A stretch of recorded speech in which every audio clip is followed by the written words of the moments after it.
গঙ্গা দেশের জাতীয় নদী। হ্যাঁ, দেশের সবচেয়ে বেশি দূষিত নদীর নামও গঙ্গাই।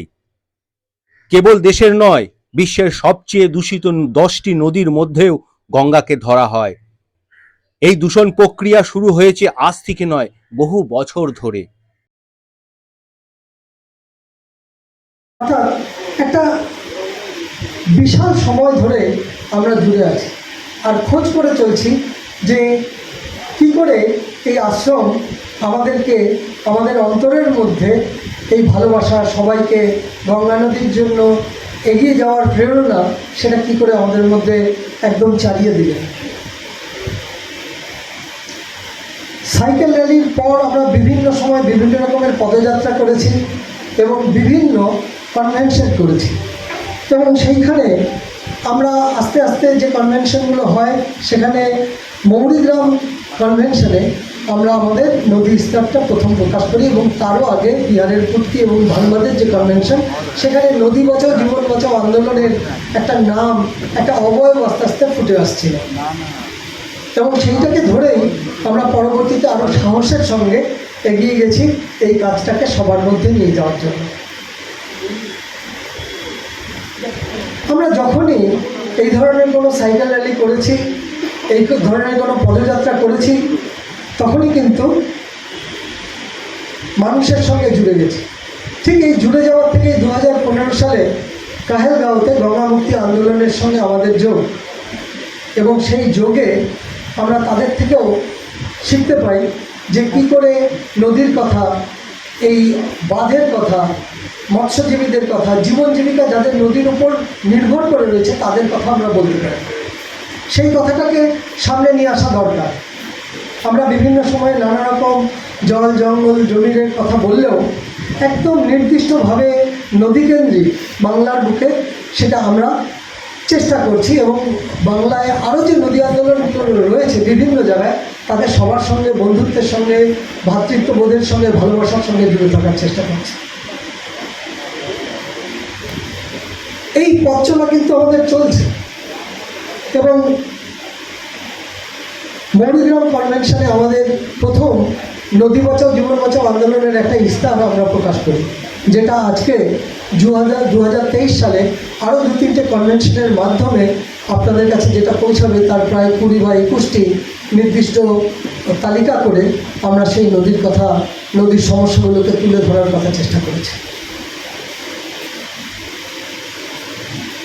এর মধ্যে যে মাতৃসদন আশ্রম 1997-98 সালে শুরু হওয়ার পর আজ অবধি, অর্থাৎ এই 2023-এ বিগত 25 বছরে 67 বার অনশন হয়েছে এই আশ্রম থেকে, এবং তার মধ্যে 4 জন সন্ন্যাসী আমাদেরকে ছেড়ে চলে গেছে অনশনের মাধ্যমে। সেই জায়গা থেকে আমরা বারবার মানুষের কাছে তাদের আত্মবলিদানের কথা তুলে ধরার চেষ্টা করছি। 2097-98 শুরু হওয়ার পর থেকে স্বামী নিগমানন্দ সরস্বতীজি অবিরল এবং নির্মল গঙ্গার দাবিতে গুরুদেবের আশীর্বাদ নিয়ে অনশন শুরু করে। সেই অনশনের ক্রমকাল সেটা কিন্তু এখন অবধি চলছে। যখনই রাষ্ট্র বা কেন্দ্র বা রাজ্য সরকার কোনো অন্যায় করেছেন, তখনই কিন্তু মাতৃসদন আশ্রম সবার আগে রুখে দাঁড়িয়েছে এবং সেই রুখে দাঁড়ানো কীরকম সেটা আপনাদেরকে বলে বোঝানো যাবে না। আমি আপনাদের সবাইকে বলবো, অনেক সময় আমরা বিভিন্ন জায়গায় যাওয়ার কথা বলি, এখন তো নানা ধরনের ট্যুরিজমের ধারণা এসে গেছে। আপনাদের সবাইকে বলবো, আপনারা যদি সময় পান একবার কঙ্খলের জগজিৎপুরের মাতৃসদন আশ্রমে যাবেন, সেখানে গিয়ে ঘুরে আসবেন। এই আশ্রম থেকে স্বামী গোকুলানন্দ, বাবা নাগনাথ, স্বামী নিগমানন্দ সরস্বতীজি এবং স্বামী জ্ঞানস্বরূপ সনন্দজি প্রাণ দিয়েছেন। 2011-র 13 জুন 111 দিন অনশন করার পর স্বামী নিগমানন্দ সরস্বতীজির ঋষিকেশের এইমসে প্রাণ যায়। আপনারা শুনলে শিহরিত হবেন। একজন সন্ন্যাসী যাকে সমাধিস্থ করা হয়েছে, সুপ্রিম কোর্টের আদেশের পর সমাধির থেকে তার দেহ তুলে দ্বিতীয়বার ময়না তদন্ত হয়। একবার নিজেদের কাছে প্রশ্ন করবেন, একজন সন্ন্যাসী, যেখানে হিন্দু রাষ্ট্রের কথা বলা হয়, আমাদের হিন্দুত্ববাদী রাষ্ট্র, যেখানে আমাদেরকে মানুষের সঙ্গে মানুষের ভাব ভালোবাসার থেকে দূরে সরিয়ে একটা দ্বিজাতি তত্ত্ব, আরও অনেকগুলো জাতির তত্ত্ব সামনে এনে আমাদের মধ্যে ঘৃণা ঢুকিয়ে দেওয়ার চেষ্টা করছে, ঠিক সেই সময় দাঁড়িয়ে একটি হিন্দু আশ্রম তারা কিন্তু বারবার অবিরল এবং নির্মল গঙ্গার জন্য, গঙ্গা বক্ষে খনন বন্ধ করার জন্য, গঙ্গা ভক্ত পরিষদ তৈরি করার জন্য এবং গঙ্গা আইন প্রণয়ন করার জন্য, মূলত এই চারটি দাবিকে সামনে রেখে বারংবার অনশন তপস্যা শুরু হয়েছে ওখানে। এবং তারপর কিছুদিন আগে যখন 2014 সালে বাবা নাগদার চলে গেলেন, তারপর 2018 সালের 11ই অক্টোবর আমাদের কলকাতায় সেদিন দুর্গাপূজার ষষ্ঠী, সকাল 7টায় সানন্দজি তার নরেন্দ্র মোদীকে, আমাদের মাননীয় প্রধানমন্ত্রী, তাকে ঋষিকেশের এইমস থেকে চিঠি লিখছেন যে আপনি তো, তখন আর কিন্তু নিজের ভাই বলছেন না, কারণ যখন 14 সালে উনি ভোটে দাঁড়ান তার আগে এসে স্বামী সানন্দজিকে প্রণাম করে বলেন, আমি গঙ্গাপুত্র। আমরা আমাদের গঙ্গাপুত্রদের দেখেছি, সেখানে আমাদের প্রধানমন্ত্রী এসে বলছেন, আমি গঙ্গাপুত্র, আমাকে অনুমতি দিন। এবং তারপর তার অনুমতি নিয়ে 2014 সালে যখন উনি নির্বাচিত হয়ে এলেন, তারপর একটা গঙ্গা পরিষদ তৈরি করলেন। 5 বছরে তার একটাও মিটিং হয়। 2019-এ জিতে আসার পর একটা গরুর জন্য একটা সমিতি কিছু করা হয়েছে, তারও মিটিং হয়েছে বলে আমরা জানি না। আমরা এই কথাগুলো কেন বারবার বলছি? কারণ 2018 সালে 11ই অক্টোবর যখন নিজে খাটে বসে নিজের হাতে 2 পাতার চিঠি লিখে প্রধানমন্ত্রীকে দিচ্ছেন, 4 বারের চিঠিতেও প্রধানমন্ত্রী কোনো সাড়া দেননি। এবং সেই দিনই দুপুরে সেই হৃদয় বিদারক ঘটনা আসে, আমরা জানতে পারি যে সানন্দজি আর আমাদের মধ্যে নেই। আমরা মনে করি স্বামী নিগমানন্দ সরস্বতীজি এবং স্বামী জ্ঞানস্বরূপ সানন্দজির যে মৃত্যু, তা আসলে রাষ্ট্র কর্তৃক হত্যা। আমরা এটা সবসময় বলি। আজকের দিনে আমাদের এই কথাটা বারবার বলে দিতে হবে। এবং যে অনশন চলছে 2018-র 24শে অক্টোবর থেকে 2019-এর 5ই মে, 196 দিন, আমার ভাই, আমি মনে করি হৃদয় থেকে, এবং আমি বলিও ভাইকে, আত্মবোধানন্দ, ব্রহ্মচারী আত্মবোধানন্দ 196 দিন অনশন করছে। সেই দিন, যেদিন 5ই মে তুলে নেওয়া হবে, সেই দিন আমরা কলকাতায় একটি জায়গায় সভা করছি যে এই আন্দোলনকে কীভাবে আরও এগিয়ে নেওয়া যায়। তখনই তাপসের ফোনে বিকালবেলায় খবর আসে যে ন্যাশনাল মিশন ফর ক্লিন গঙ্গার সদস্য সচিব রাজীব রঞ্জন মিশ্র নিজে মাতৃসদন আশ্রমে এসে লিখিত প্রতিশ্রুতি দিয়েছেন যে আপনি আপনার অনশন বন্ধ করুন, আমরা আপনার দেওয়া যে দাবিগুলো, যেগুলো সানন্দজিরও দাবি ছিল, সেইগুলোকে আমরা পূরণ করব। সেই দিন ভঙ্গ হয়। তারপরেও এই রাজ্য সরকার, এই কেন্দ্র সরকার বারবার তাদের দেওয়া লিখিত প্রতিশ্রুতি, মৌখিক প্রতিশ্রুতি, সমস্ত কিছুকে ভঙ্গ করে গেছে, মিথ্যা বলেছে। আমাদের প্রধানমন্ত্রী, আমাদের মুখ্যমন্ত্রী, এরা প্রত্যেকে মিথ্যা বলে। এই কথাটা বলার সময় এসেছে।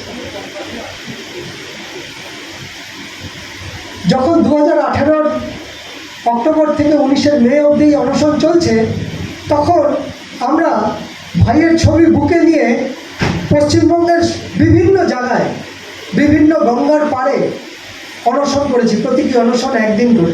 এবং যার রূপরেখা শুরু হয়েছিল পরিবেশ বান্ধব মঞ্চ বারাকপুর, তাদের ধোবিঘাটের অনশন এবং তপস্যা এবং অবস্থান বিক্ষোভ দিয়ে। সেখানে প্রচুর মানুষ এসেছিলেন আমাদের রাজ্যের থেকে, এবং তারপর থেকে সেই ধারা বিভিন্ন জায়গায় ছড়িয়ে যায়। এবং আমরা যখন আরও একটা দিন পদযাত্রা করছি কলকাতার বুকে, তখন একজন পুরনো দিনের রাজনৈতিক আন্দোলন কর্মী, সমাজকর্মী, তিনি বুকে ভাইয়ের ছবি নিয়ে হাঁটছে, এবং যখন শেষ হয়েছে আমাদের হাঁটা, তখন তিনি বলছেন যে আমি জীবনেও কোনোদিন ভাবিনি যে কোনো সন্ন্যাসীর ছবি বুকে নিয়ে পথ হাঁটবো, কিন্তু আজকে পরিবেশের প্রশ্নে গঙ্গা আন্দোলনের প্রশ্নে এবং অবিরল নির্মল গঙ্গার দাবিতে আমি যখন যাচ্ছি আমার অন্তর শিহরিত হচ্ছে, আমার মনে হচ্ছে যে এইটাই তো করা দরকার ছিল। বহু কথা এসছে আজকের দিনে, এই মুহূর্তে আর অল্প একটু বলবো আপনাদের কাছে, একটু ছবিটা রাখার চেষ্টা করলাম। এর মধ্য দিয়ে কোনো নিয়ন্ত্রণের কথা না, মুক্ততার কথা, ভালোবাসার কথা, বন্ধুতার কথা বলতে চাইছি, সবার সঙ্গে জুড়ে থাকার কথা বলতে চাইছি। আসলে যে লড়াইগুলো চলছে সেই জায়গায় আমরা কিভাবে আরও জুড়ব? আমাদের সময় কিন্তু কমে আসছে, প্রতিদিন আমরা আরও ছোট হয়ে যাচ্ছি। আমাদের নিজের দল, নিজের পতাকা, নিজের কর্মসূচি, এর বাইরেও ভাবতে হবে। এগুলো তো থাকবে, কিন্তু তার সঙ্গে একে অপরের যে বিভিন্ন জায়গায় যে লড়াইগুলো চলছে, আন্দোলন, সে যতটুকু শক্তি থাকুক তাদের সবার মধ্যে জুড়ে থাকতে হবে। আমরা সেটাই চেষ্টা করি, এছাড়া আর কোনো উপায় নেই। আমাদের এইটুকুই বলা ছিল এবং আগামী দিনে আমরা নদী বাঁচাও জীবন বাঁচাও আন্দোলন যা কোনো নিয়ন্ত্রণকামী সংস্থা নয়, যা মুক্ততার কথা, ভালোবাসার কথা, বন্ধুতার কথা বারবার বলে চলে, তার মাধ্যমে আরও এগিয়ে যাব। এবং আমাদের ভাষ্য কিছুটা রাজনৈতিক তো আছেই, সেই রাজনৈতিক ভাষ্যগুলোই আমরা আরও নিয়ে চলে আসব। এবং আমরা বিগত সেপ্টেম্বর মাসে যে নদী দিবসকে উপলক্ষে যে 15 দিনের এক পক্ষকালের যে রাজ্য জুড়ে জুড়েছিলাম, বিভিন্ন ছোট বড় নদীগুলোকে নিয়ে দেখতে গেছি, পথ হেঁটেছি এবং সেগুলোকে খুঁজতে চেয়েছি তার সমস্যা। সেখানে গিয়ে আমরা বারবার দেখছি বহু জায়গায় মানুষ কিন্তু দাঁড়িয়ে রয়েছে। আমাদের তাদের সঙ্গে জুড়ে থেকে এগোতে হবে। আমরা মনে করি নদী বাঁচাও জীবন বাঁচাও আন্দোলনের আগামী কর্মসূচি এইগুলোই, এর বাইরে আর কিছুই নয়।